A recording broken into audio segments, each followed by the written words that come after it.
8. mart 2026. godine, 2 sata otprilike, sad je nekako temperatura oko 17 stepeni. Žanarka je krenula juče, od toga su pčele malo više agresivne.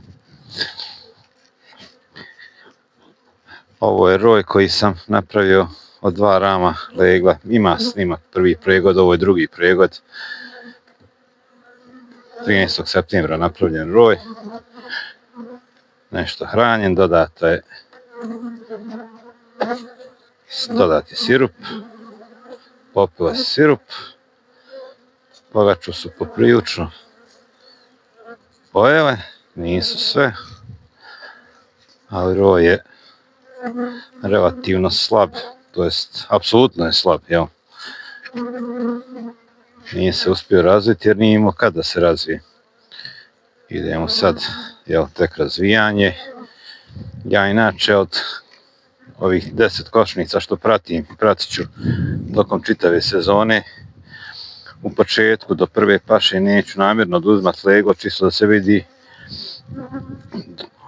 od januara do recimo 6. aprila, to je 16. aprila, kako je koje napredovao, onda ću nakon toga oduzeti ili dodat leglo. Osim kod ove košnice i kod dvomatičnog društva, tu ću da dodam 1 ili 2, možda i 3 rama legla, vidjet ću koja mi ostala društva budu odlična da mogu od njih oduzeti što ranije 1 ram legla, čisto da pojačam jer planiram da mi ovo bude proizvodna košnica, to jest i ona će biti u dvomatičnom društvu, samo što ću koristiti 2 puta po 5 ram, 2 nukleusa na 2 sprata kao što je sad, i ići će zajednička matična rešetka gore na njih, pa ćemo vidjeti kakvi će biti rezultati.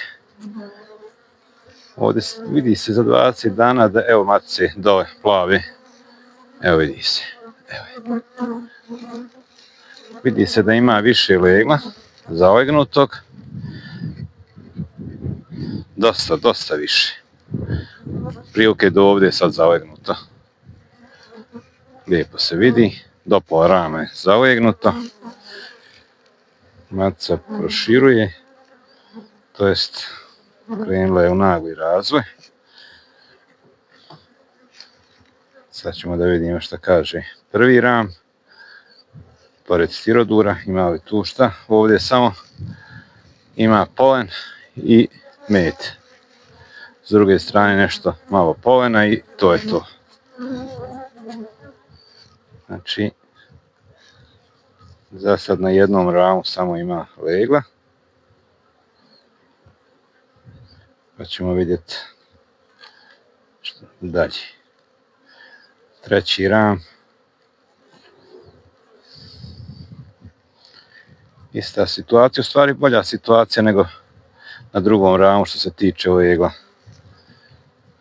Nešto je već pčele u sredini izašlo i sve je zalegnuto ponovo. Ovamo sa krajnje strane, kako na videu je to desna strana, je uglavnom vidim da su ispolirane. Ima jednodnevno leglo, znači širi leglo. S ove strane, s druge strane ne, nije stigla. Pa ćemo vidjeti šta će biti kasnije, kad snimim. Uglavnom vidi se ogroman napredak u odnosu na prvi pregod. Dosta više pčele, evo ovaj 3. ram, pola rama zalegnuto.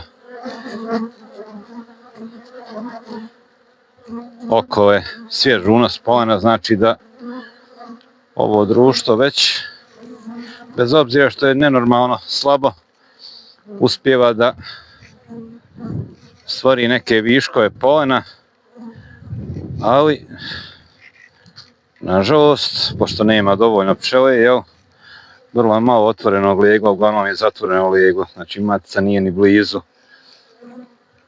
da dođe do svog maksimuma.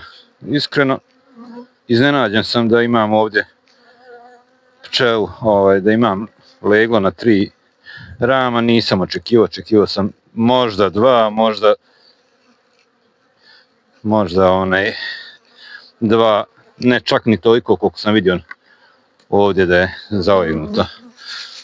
Dole u donjem nastavku vidim da ima jedan ram, ima dosta pčeli, samo da vidim šta je to.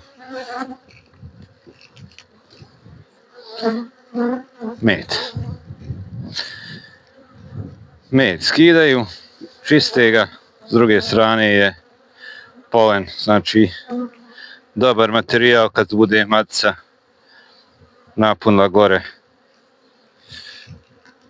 čitav nastavak, evo sa 4 rama, da može preći dovoljno, da će biti polena u startu dovoljno, pošto znamo da polen se nikad ne premiješta, uzimaju ga samo. Uglavnom, prezadovoljan sam, mnogo bolja je situacija nego što sam mislio da će biti. Tako da,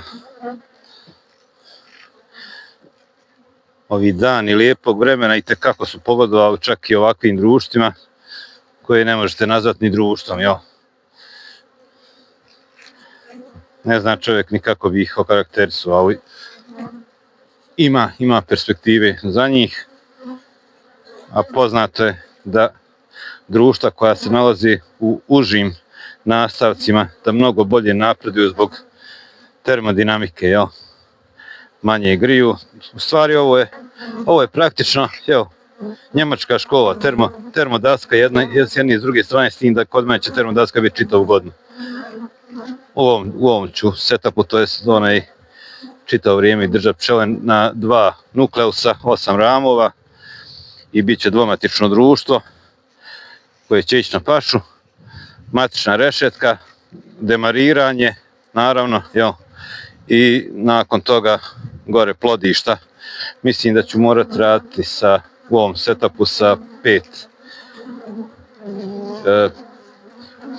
bit će stvari 5 spratova, da tako kažem. 2 sprata će biti dvomatično društvo, plodište, a 3 će biti medište, s tim da će gore, nadam se, biti kod prvog demariranja makar 12, 13 do 15 ramova leglo, pa ćemo vidjeti kako će biti rezultati. Toliko od mene i pozdrav.